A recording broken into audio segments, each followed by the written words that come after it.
We're talking with Eddie Brown, whose story is the definition of achieving the American dream. From a middle-class upbringing to overseeing billions for some of the nation's wealthiest family, Eddie Brown's journey is truly inspiring. He's been nationally recognized as a leading advisor in the family office sector, the chief growth officer for Pathstone, and a trusted voice for high net worth individuals. Join us as we uncover the secrets to Eddie Brown's incredible success, his insights on wealth management, and how he's disrupting the world of finance. Get ready to be inspired.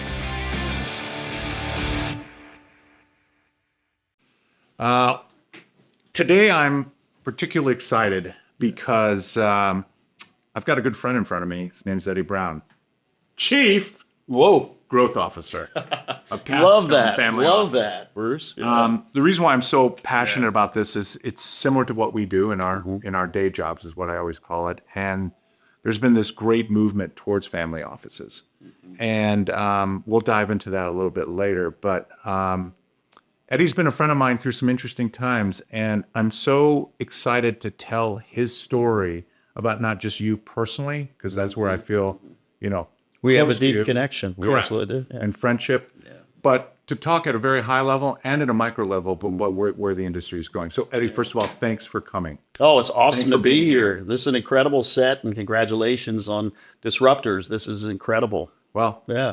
can't be more excited. Yeah. I'm going to dive into it right away. You and I came from similar backgrounds.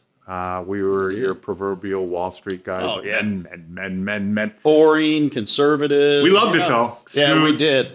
The ties, the whole bit. We looked pretty cool back Oh, then. absolutely, we did. Yeah.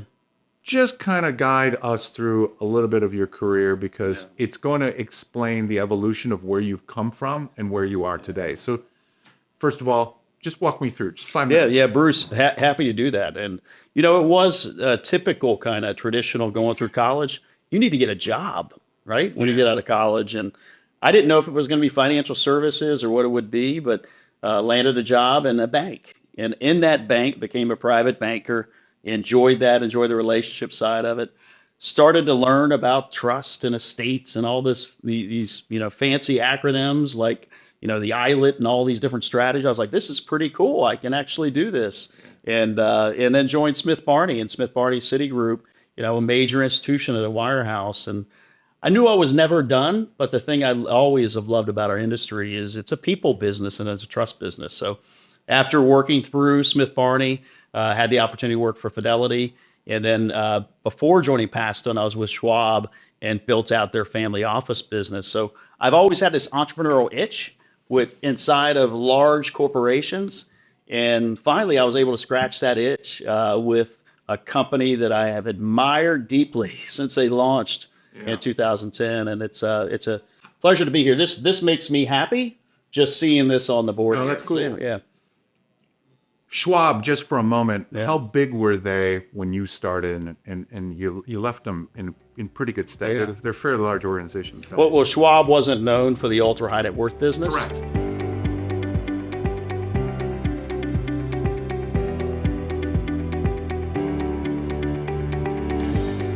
It was all about disrupting, Wall Street, and that's and you talk about disruptor, think about Chuck Schwab. There was definitely more opportunities over the years to create something that was more focused on ultra net worth and family office, but Schwab wasn't known for that. So when I learned that they were committed to a strategy to build a business within the business to focus on ultra high net worth and family office, it was something I was running to after a really great run at Fidelity. So being able to create that business, bring it from 0 to 200 billion in 6.5 years, and have an incredible winning team, it's one of the highlights of my career, certainly. So let's transition from that. Yeah. So here you are at Schwab, you're 200 billion. Most people go, tap the mat, I'm out. This Yeah. is going to be a great place for me to retire. I mean, you obviously have the gravitas and the favor of Schwab loving you and you loving all the people there, because I've never heard anything but just great things coming from them. And that's why we initially connected, because our business was very connected to Schwab. Now you get involved with Pathstone. Kind of walk me through that process and kind of give me an idea of the founder of Pathstone, how they connected with you, because I know for a fact you were called by many. as anyone who's an executive of any one of these large institutions, okay? Sure. Yeah. So you don't take every call. So kind of why Pathstone? Who's the founder? What's the vision there? I know I acted a lot. You did. I got to unpack that. There was 3 questions in one. I think I can handle it, though. Okay, good. I don't have notes like you have. No, I have to have notes because I'm far dumber than you are. But that is not true. But now, getting back to the question, yeah, it's a good point. You know, when you have a winning team and a winning business with a winning company, the easy thing for me to do would be just to sit exactly where I was and continue to grow the business. And 200 billion seems like a lot. But there's a lot more wealth out there that could be created and built in that business. So my perception was I needed to grow and disrupt myself. And instead of doing what was comfortable in a great company with a great team, is to go to where I thought the business was heading, in a firm that I believe has really disrupted in many ways the industry and how ultra net worth clients are served. And my story about Steve Braverman, the founder. Yeah, the founders. It was founded by Steve Braverman, Alan Zachariah, and Matt Fleisig. I was in Atlanta, and in Atlanta, you start getting connected with the family office community, and at least 5 people said, you have to meet whatever they're doing at Pathstone. It's really interesting. After a couple missteps of going to the wrong place and just not getting calendars aligned, because we were very busy and very important. Right. But we met, and I heard their vision of starting with 19 families that are very prominent families and building out just a suite of services and the things that really matter to those families. It was a great origin story from the very beginning. So I've been a partner with them since they've launched in one capacity or another. I've referred business to them. I've admired what they've built and their growth. So to be able to take what have done in my experiences, enjoying great people, doing some great things, and having great impact, became a no-brainer. But I was not taking any calls. Yeah, I was not taking any calls, and corporations go through their own kind of organizational alignment and changes, and comes a point when you start rising up in that corporate ladder that you're no longer in control of your own destiny. And so that's why I made the move. So you have 19 families, but you've grown. How many families you kind of manage now, and how much money? Fast forward, it's incredible and very intentional about the types of families they serve. All throughout there, and it stayed really true to the essence of what they built the business on, the original foundation. Today, it's over 700 families. Average family has about 100 million or more. Spread all throughout the United States? All throughout the United States. Is it global in nature? I mean, do you have international clients? Well, primarily the United with States? that level of wealth, they have global interest and different domiciles across the world. Primarily, it's all domestic-based business for us. So I have this saying. Yeah. Here we go. Right. You're going to drop it. I'm going to drop it right now. But I always call new levels, new devils. Yeah. Oh. All right. So it's one thing to grow the business from 19 families to now the 700. Yeah. All right. Yeah. That CAGR is pretty impressive. Yeah. All right. You became the chief growth officer at 160 billion. And you told me something the other day, I think we were working out or whatever the case may be, that just blew my mind. You said, Bruce, aspirationally, I'd like to take this company to $1 trillion in assets under management. Yeah. Okay. Now, for those that are viewing in the audience, $1 trillion. All right. First of all, it's a lot of money. I get that. But maybe take 2 steps back and talk about the independent space. Yeah. The moat that's being created in family offices and why people are using family assets. Just maybe spend a few moments on that. But how did you come up with that number, 1 trillion? And give me a broad perspective of what that industry right now looks like today and where it's come from. Yeah, well, Bruce, all the time we spend at the gym, we get fired up about things like, we get fired up about things of let's 5X this thing, let's 5X ourselves. And, the math isn't too far off, not too great at math, but math isn't too far off from 5Xing where we are today to $1 trillion. But that's not where the number came from. The independent industry has been a cottage industry, started 30, 40 years ago. In fact, Schwab helped kind of get it launched. And just like individuals and professionals like you saw the benefits of being independent. Oh, and there's no having question. your own But RIA. that yeah, is now yeah. evolving a lot. Yeah, absolutely. And it is. feels Yeah. like it's evolving daily now due to, even early onset. A lot of people are talking about AI, fintech technology. Yeah. Does Pathstone kind of embrace all that stuff? I want to get back to the Please. number, because when you see every day, you look at the headlines, you're like, this firm's buying this firm or these firms are combining. In the industry, we see it every day. Like, if we don't see it, we think that something's wrong. So there's been, one of the major trends is just the acquisitions and the combination of firms over that. So that's going to help propel the overall industry and the size. And Pathstone has combined some great firms to help get to that level of assets. But the reason why I think it matters is scale allows you, Bruce, and you know this, right? Yeah. Allows you to invest in technology, right? You have to have the best of technology combined with the best of the people in the business that are providing these services in such a way that it meets the growing expectations of these complex families. You have to do that. So size, in many ways, and scale flies in the face of customization and personalization of how you serve families, but it's necessary today. You have to have it. So you have to get bigger. You have to bring in more resources to be able to support all these needs. So at the trillion number, it would be fun to get to. I actually see there'll probably be 8 to 10 firms. There's probably a race to a trillion in many ways, but think of the size relative to some of the private banks out there, and their businesses are 3-4 trillion. So plenty of runway ahead to get to it. But there'll be a concentration of probably 8 to 10 large RIAs that control $1 trillion. And that's where the race has begun. Yeah, I think the race begins there. And something that's kind of pure to Pathstone is that niche of being laser focused on the type of client that we can bring things together. And those are clients with 100 million or more. So that makes it even harder. You've talked a lot about the structural issues of Pathstone and and why you've made the transition there, and you gave us some really good insights on the business. Really appreciate that. Yeah. But this is a segment of the program that I call the feels. Okay, because I said this to you the other day when we went to the gym. I said, man, you have a different step to you. You have a different level of enthusiasm. And this doesn't take away from your old predecessor organization. No, absolutely not. You're energized. Yeah.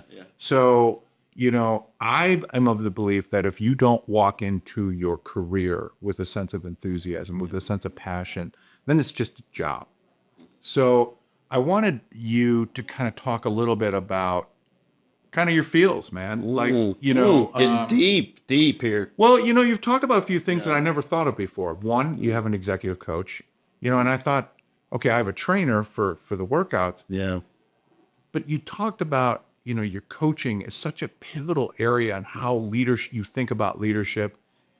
I want to also know the Eddie Brown, because I don't know if this translates, on the camera or whatever, but you're also a very passionate family man, and you're not only a good friend. Just walk me through some of the make you 3D to me is what I'm trying to say. Do you get where I'm going with that?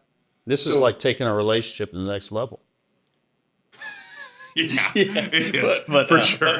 But I appreciate that, and I think that first of all, I love to work. Yeah, and I love to love people and a people business. That's obvious. And when you can bring good energy into a room and light it up and make people feel better about themselves, that's just who I am. And we have the same trainer, Michael Barrett, right?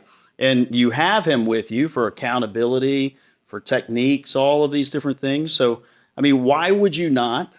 I think in some ways it may be just ego that maybe get in the way of, I've got it all figured out. Like, I've got all these decades of experience. Why would I need somebody to tell me what to do? But that's my realization, I was thinking about it. Yeah, I know you were. I was reading your mind. But for me, I could tell you, Mark David, my executive coach, has been transformational. Really? Let's think about it. He's 78 years old. Oh, I didn't know that. He can bench press 300 pounds, right? So that's impressive in and of its own. But he has such a lead on experiences and working with executives that there's no way I have his knowledge. So he's got a vantage point that he can pour into me. And he always says to me, he's like, Eddie, the more you are you, the more you will do. Okay. And the focus of it is really understanding who you are and knowing yourself. Not about the good stuff, but also your blind spots as a person. So if you're going to be a leader, you have to keep learning. You have to keep growing. You got to show up, right? You're showing up for your people, right? And if you're learning and growing and they see that, they feel it, man. And I so he's your Yoda. Oh gosh, yeah. You're the Padawan. He's your Yoda. I did like a whole day with him in San Francisco. I left. Oh, that's intense. Yeah. I left. I mean, some of it was, what is your purpose? And you're like, wow, I've never really thought about my purpose. Yeah. But we wrote it out, right? And what matters to you? What matters to you today? So all this stuff. So I left. Don't leave me hanging. But give me some tidbits. Well, I'll tell you. What's your purpose? You want to know my purpose? Yeah. All right. Sometimes for me, it's just eating a good lunch. Go ahead. I'll give it to you. And this is more business purpose because great. Obviously, spirituality, my family, all of those things that have inspired me and kind of made me who I am is foundational, and that's who I am. But, by knowing myself first, Bruce, live as a visionary leader. So see more and before, be a courageous change agent.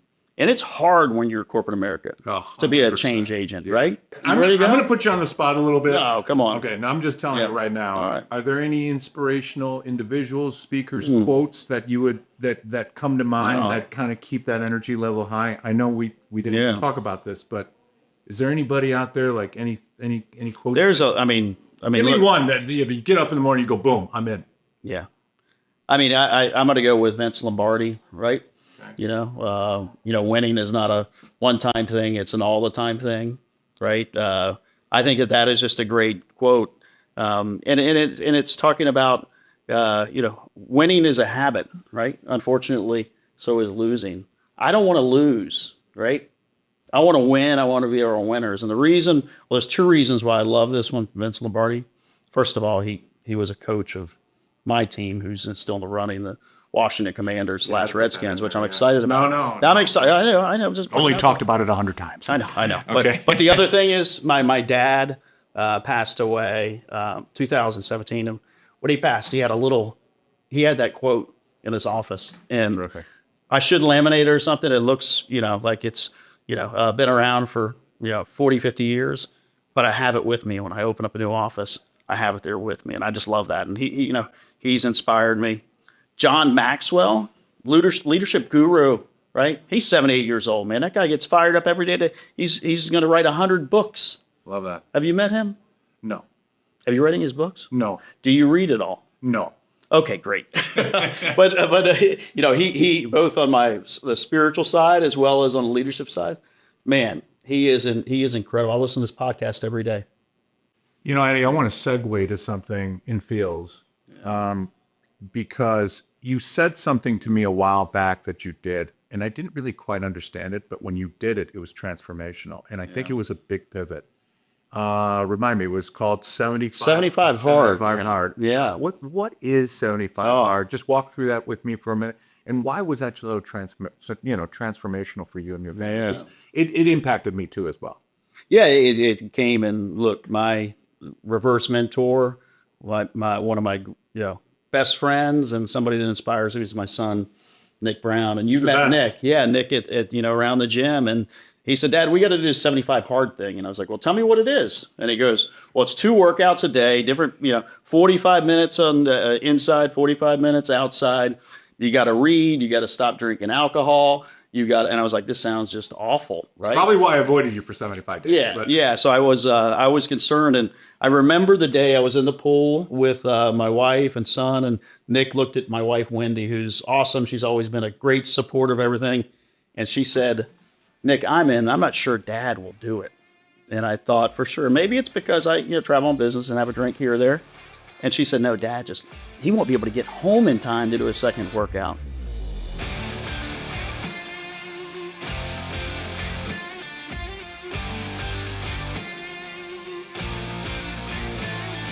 But the reason why I bring up that 75 hard is that was something we did as a family, and it was hard. It was discipline every day, nutrition, read, 15 minutes a day. And then you got to take a picture of yourself at the end of the day to see the transformation, of your body and health. But The reason why that was transformational. Does the 75, is that like a kind of a club? Does everyone share these photos of transformation, or is it just? No, it's Andy Frisella who started it, Correct. and they've got an app for it. Of course, there's an app for everything to be able to do that. But check it out. But I think it's all about having discipline, doing things consistently. In fact, I brought that over to my team at Schwab and did And the you Power felt- Five. You definitely felt that took you to another level. Oh, it took me to a whole new level. I mean, as a family, it took us to accomplish something like that together. That's huge. It was incredible. And then how do you translate the learnings of consistency compounding to what you do each day at work? So we And that feeds into this. Oh yeah, the Power of Five. Like we know what we need to do each day as a business, reach our goals, all of those things, reach our personal, professional, our business goals. So I'm pouring that over of those 5 things, the Power of Five. Yeah. That's And that's really where gonna you kind of influence. evolved to the 5X idea too as well. Like let's 5X ourselves. Yeah, it all Multiplied itself. Hey, it all started there, and that's why we're getting all fired up at the gym. Let's 5X. Let's go. All right. Listen, Eddie, I just want to tell you, I could talk to you for hours. Yeah. And I'm really happy that you kind of gave me some insight. I've always really admired you from close up and to afar. You've had an unbelievable career. I can't wish, as much success as possible. Yeah. I'm going to look forward to seeing that $1 trillion number because I know you can do it. Yeah, I appreciate that, bro. Good to see you, man. Good to see you. Great to spend time with you. Yeah. Yeah, we got some work to do. Oh, yeah, we're going to do it. All right. All right, man. Hey, congrats to you. Yeah, thanks. Changing the game, shattering expectations, rewriting the rules. Meet the new visionaries, the rebels, the ones who dare to disrupt. When you're on a show like this, we're always talking about disruption. And when you're talking about disruptive natures of any business, you're talking about innovation. The way that this is transforming is people want an actual connection with the person that they're listening to, because we're so used to being online that it feels like you're talking to a friend. You don't want it to be so formal. In fact, I've often said grass is hard to grow under big trees. Exploring the industries revolutionizing our world. They're trying to create FOMO for their friends. Yeah. This is what today everything is about. You just put a regular steak on the table, they're not taking their phone out and filming that. You bring it out in a briefcase and you do a whole show and a shebang and dancers around it, and then you brand it with the Poppy Steak logo, they're taking out their phone.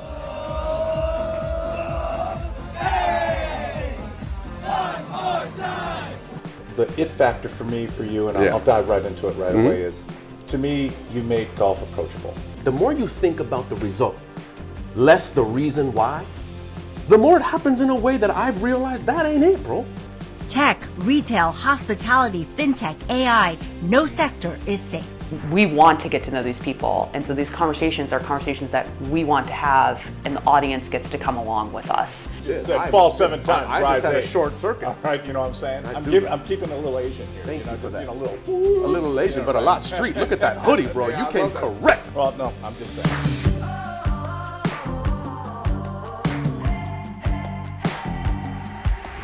The Disruptors. From the Fountainblue Las Vegas Resort.